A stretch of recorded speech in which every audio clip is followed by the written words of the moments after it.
জেলৰ পৰা জামিনত মুক্তি আৰু তাৰ পাছতে আৰম্ভ কোটি কোটি টকাৰ ফ্লেক্সিং। মৰিগাঁও এতিয়া কেৱল এখন জিলাই হৈ থকা নাই, চাইবাৰ অপৰাধৰ ৰম্যভূমিত পৰিণত হৈছে। কেৱল মৰিগাঁওতে নহয়, সমগ্ৰ অসমতে এতিয়া ভয়াৱহ ৰূপ লৈছে চাইবাৰ অপৰাধে। কিন্তু প্ৰশ্ন হয়, জেলৰ পৰা ওলাই অহাৰ পিছত এইসকল অপৰাধীৰ হাতলৈ ক'ৰ পৰা আহে কোটি কোটি টকাৰ সম্পত্তি?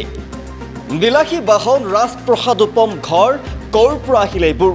ইডি, CID বা আৰক্ষীৰ তদাৰকী কোষ এতিয়া ক'ত?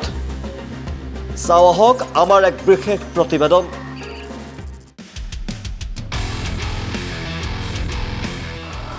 চাইবাৰ অপৰাধীৰ ৰাজকীয় বিলাসিতা, জামিনত মুক্ত হৈ কোটি টকাৰ সম্পত্তিৰ গৰাকী। সমগ্ৰ অসমতে চাইবাৰ অপৰাধৰ ভয়াৱহ জাল। জেললৈ যায়, জামিন পায় আৰু তাৰ পিছত আৰম্ভ হয় বিলাসিতাৰ নতুন অধ্যায়। মৰিগাঁও জিলাৰ চুকে কোণে এতিয়া দিনে নিশাই চৰ্চা চাইবাৰ অপৰাধীসকলৰ আকস্মিক উত্থানক লৈ। অপৰাধৰ ধনেৰে গঢ়ি উঠিছে কোটি কোটি টকাৰ স্থাৱৰ অস্থাৱৰ সম্পত্তি। ক্ৰাইম কৰি ধৰা পৰাৰ পিছতো নাই কোনো ভয়, নাই অনুশোচনা। জামিনত ওলাই আহিয়ে পুনৰ একেই বিলাসী জীৱন অতিবাহিত কৰিছে এইসকল চাইবাৰ মাফিয়াই।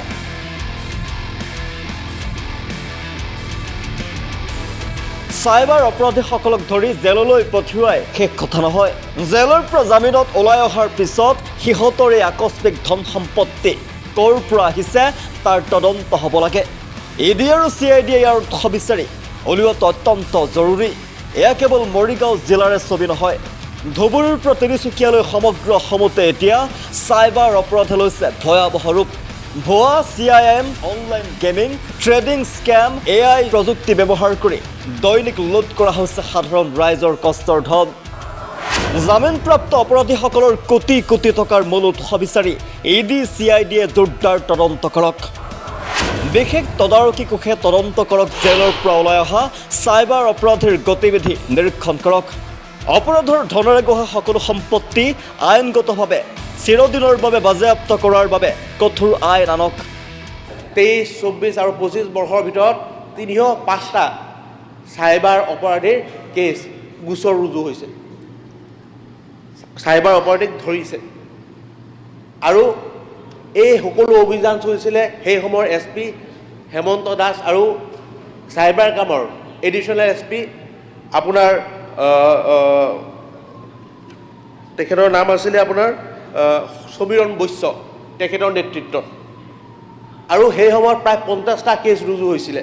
আৰু একে সময়তে মৰিগাঁও জিলাৰ পৰা 50 কোটি এই চাইবাৰ অপৰাধীসকলে, চাইবাৰ চক্ৰই 50 কোটি টকাৰ আপোনাৰ বিভিন্ন বিত্তীয় প্ৰতিষ্ঠানৰ পৰা ভুৱাভাৱে লুটপাট কৰি লুণ্ঠন কৰিছিলে। আৰু তাৰ পৰা 1 কোটি 20 লাখ টকা আমাৰ মৰিগাঁৱৰ আৰক্ষীয়ে উদ্ধাৰ কৰি পেলাই বিভিন্ন প্ৰতিষ্ঠানক। কিন্তু কথা হ'ল, তেখেতসকল ওলাই যোৱাৰ পিছত জেলৰ পৰা এতিয়া লাহে লাহে ওলাই আছে। এতিয়া তাৰপিছত দেখা যায় তেখেতসকলে ৰাজহুৱা জীৱন যাপন কৰে, বিলাসী জীৱন, ডাঙৰ ডাঙৰ ব্যৱসায় খুলিছে। আমাৰ মৰিগাঁও জিলাত যেতিয়ালৈকে সমীৰণ বৈশ্য, হেমন্ত দাস ডাঙৰীয়া আছিলে, তেওঁলোকে এই চাইবাৰ অপৰাধীৰ ওপৰত অভিযান চলিছিলে। কিন্তু হঠাতে এই অভিযান এতিয়া বন্ধ হৈ গ'ল। এতিয়া প্ৰশ্ন হৈছে যে চাইবাৰ অপৰাধীসকলে জেলৰ পৰা ওলোৱাৰ পিছত অপৰাধ কৰা বন্ধ কৰি দিলে নে আৰক্ষীৰ অদক্ষতাৰ কাৰণে পুনৰ তলে তলে সেই চাইবাৰ চলি আছে? মাননীয় অধ্যক্ষ মহোদয়, এই চাইবাৰ অপৰাধীয়ে সম্পত্তি আমাৰ মোৰ সমষ্টিৰ বোৱালগুৰিৰ শ্বৰিফুল ইছলাম, তাৰ ঘৰৰ ওচৰতে চিৰাজুল, আজাহাৰুল, মুৰাবাৰী তাঁতিকটাৰ মুছাদ্দিক হুছেইন, মুস্তাফিজুৰ, লেংগ্ৰিবুৰীৰ চাইফুল ইছলাম, ইক্ৰামুল, চহৰীয়া, লালিঘাটৰ মফিদুল ইছলাম, এই বিভিন্ন চাইবাৰ অপৰাধী অকল এবাৰ নহয়, এবাৰ জেললৈ যায়, বিভিন্ন চল চাতুৰি কৰি ওলাই আহে, আকৌ সেই একেজন মানুহকে 3-4বাৰ, এই যিকেইটা নাম কৈছোঁ, মিনিমাম 4-5 বাৰ জেললৈ গৈছে। এতিয়া মই সুধিব বিচাৰোঁ, তেখেতসকলে কি ধৰণে বাৰে বাৰে ওলাই আহে আৰু তেখেতসকলে জেলৰ পৰা ওলাই পেলাই যি ধৰণে বিলাসী জীৱন যাপন কৰি আছে তাৰ উৎস কি? এই উৎসৰ কাৰণে আমি CID বা EDৰ দৰে কোনো ব্যৱস্থা যদিহে চৰকাৰে এই অবৈধ সম্পত্তি বাজেয়াপ্ত কৰাৰ কঠোৰ পদক্ষেপ গ্ৰহণ নকৰে তেন্তে কাইলৈ এই ব্যাধিয়ে ধ্বংস কৰি পেলাব আমাৰ সমগ্ৰ সমাজ ব্যৱস্থা। এতিয়া চাইবাৰ অপৰাধীৰ বিৰুদ্ধে চৰকাৰে কেতিয়া ল'ব কঠোৰতম পদক্ষেপ সেয়াহে হ'ব লক্ষণীয়।